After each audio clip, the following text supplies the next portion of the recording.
And now we will perform password recovery on a real switch. So here we have a Cisco 3560 series PoE switch, and we also have a power cord, and we also have our console cable. So we're going to turn this switch around and plug in our console cable. I already have my session started actually on the switch on my Mac here.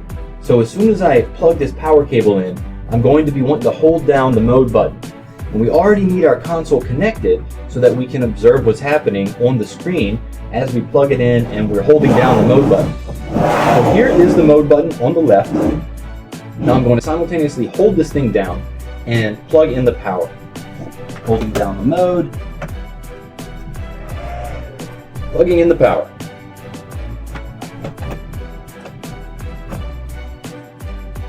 Then I'll just be watching the console to see the switch booting up here. The password recovery mechanism is enabled. Alright, and when you see that, usually you should be able to let go of the mode button. And yes, there we are now in the ROM monitor mode of the switch. So now what we can do is we can just type flash_init, and this will initialize the flash memory. And we can use the question mark here to see different commands that we can use, just like we would whenever we were in regular Cisco iOS command prompt, command line interface. So now that I've initialized the flash, I'm just going to do a question mark, look at my commands available, and what we're going to do here is make it so that the switch will actually ignore the file that it uses to boot. And we see that we have this dir command here, directory.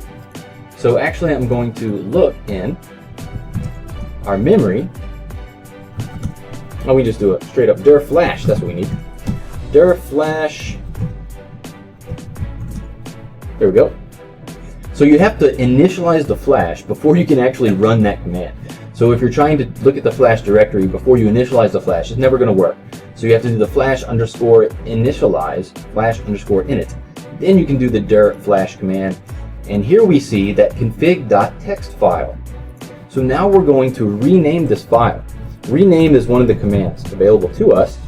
It's rename flash:config.txt. We'll rename that to flash:config.old. Really, you just got to change the name of it. We're just going to change the extension to something that it's not going to recognize. So we've now renamed that file. So if we do a dir flash, we will see, not putting a colon in there, got to do a dir flash : dirflash : there we go. Now you can see it's called config.old.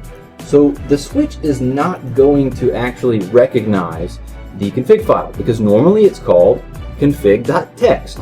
So what do we do now? All we do is boot the device.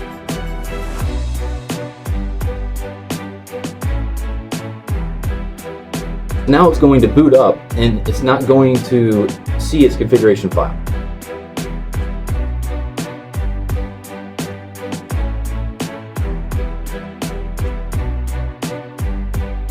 Okay, now we're in the switch and you'll notice it doesn't have any configuration on it, right?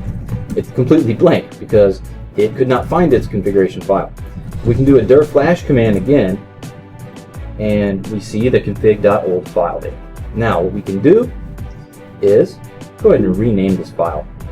Let's do rename flash:config.old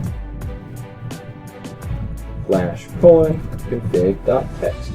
We want to go ahead and rename that file because now whenever it reboots, it'll actually boot up with the actual configuration. But what we want to do is change the password because the whole reason why we needed to break in this switch is because we didn't have the password information, right? So we need to update the enable secret password here. So now I'm just going to flash: doing this from memory here. I haven't actually looked at the procedure. To running config. Yes, that's what we want.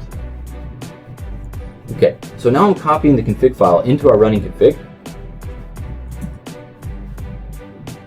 And there was a lot of stuff configured. Here it is, demo 3560 switch. You see the host name, SSH is now enabled. I've copied the config in, and now, let's see, we just need to change the enable secret. So we can just change it to anything we want. Enable secret, and I'll just use our company name. Obviously that's not best practice, but for the purpose of this demo, I've just updated the password with something simple. And now I can exit out and try to get back in the switch, and I should be able to use my new password, and now I have access. So we have now successfully broken into the 3560 series switch here, done the password recovery, and recovered that password, changed it to something else that we actually know. Welcome back. Wasn't that fun? You have seen how to successfully break into a switch. Cool stuff.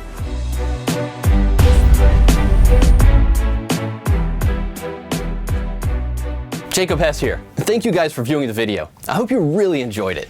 And I'd also like to remind you that if you're truly serious about your career in information technology, be sure to check out our Career Blueprint and Engineer Training Program at www.zerotoengineer.com.